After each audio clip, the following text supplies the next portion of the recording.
విజయ్ దేవరకొండ గారి Kingdom cinema వచ్చింది. So ఈ సినిమా చూసిన తర్వాత చాలా మంది వేరే హీరోల ట్యాగ్స్ తీసుకొచ్చి విజయ్ దేవరకొండ గారికి పెడుతున్నారు. Power star Vijay Deverakonda, young tiger Vijay Deverakonda అని చెప్పేసి. అసలు అది పాసిబుల్ అంటారా? అయితే ఆయనకి ఎక్కడ సెట్ అయినా young tiger Vijay Deverakonda, power star Vijay Deverakonda ఆయనకి ఏదైనా కొత్తగా తగిలించండి అయ్యా. ఇప్పుడు యంగ్ టైగర్ అనేది జిమ్ ఎన్టీఆర్ గారికి ఉంది, పవర్ స్టార్ అనేది ప్రపంచాన్ని ఆడుతుంది మన ఇండియన్ కంట్రీ వరకు. ఆంధ్రప్రదేశ్ రాష్ట్రంలో మొత్తానికి పవర్ స్టార్ అనేది అవి రెండు ఆయనకి సెట్ కాలేదు. కానీ ఎట్లయినా యంగ్ హీరో కనుక అతనికి ఏదైనా కొత్త డాకి చూడండి. ఇప్పుడు అలాగే మహేష్ బాబు సూపర్ స్టార్, తర్వాత మరి stylish star Arjun, rebel star Prabhas గారు ఇట్లాగే వచ్చినట్లుగానే ఆయన కూడా విజయ్ దేవరకొండ గారికి కూడా ఏదైనా కొత్త ట్యాగ్ అని చూడండి. కానీ ఈ వీళ్ళకు ఉన్న ట్యాగుల్ని వాళ్ళకి తగిలించి వీళ్ళ నేములను పాడు చేయొద్దు, వాళ్ళ ఇమేజ్ పాడు చేయొద్దు. మేడం ఇప్పుడు ఆల్రెడీ విజయ్ గారికి డి విజయ్ దేవరకొండ అని చెప్పేసి, రౌడీ అని చెప్పేసి ఉన్నాయి.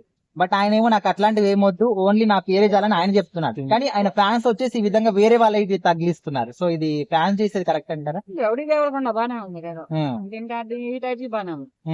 ఏంటంటే రౌడీ విజయ్ దేవరకొండ అంటే ఇది ఏంటంటే ఈ సినిమాకి అతను కింగ్డమ్ అనే ఒక సినిమా తీసాడు కనుక దానిలో అతని లుక్కే కానీ, అతను చేసిన పర్ఫార్మెన్సే కానీ, అతను చేసిన డ్యూయల్ రోలే కానీ కొంచెం బాగున్నాయి. ఇటువంటి ఏమన్నా కొత్తగా ఉంటే ఏదైనా కొత్తగా కనిపెట్టండి. పాత హీరోలు ఇవి వాళ్ళకి వచ్చిన పేర్లు వచ్చి వీళ్ళకి తగిలిస్తే అది బాగాలేదు.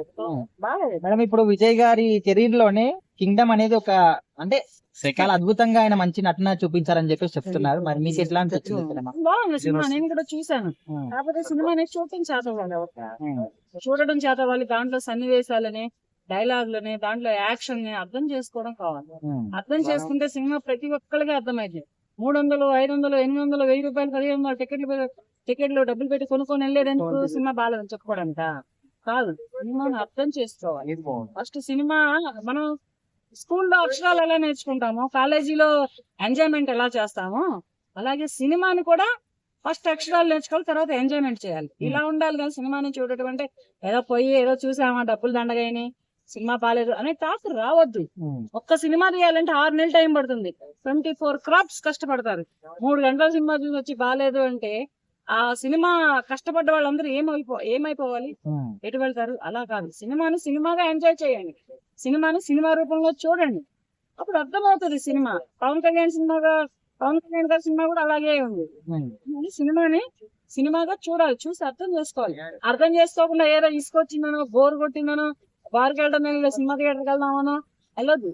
సినిమా థియేటర్కి వెళ్ళినప్పుడు సినిమా ఎంజాయ్ చేయడానికి, సినిమా అర్థం చేసుకోవడానికి వెళ్ళాలి.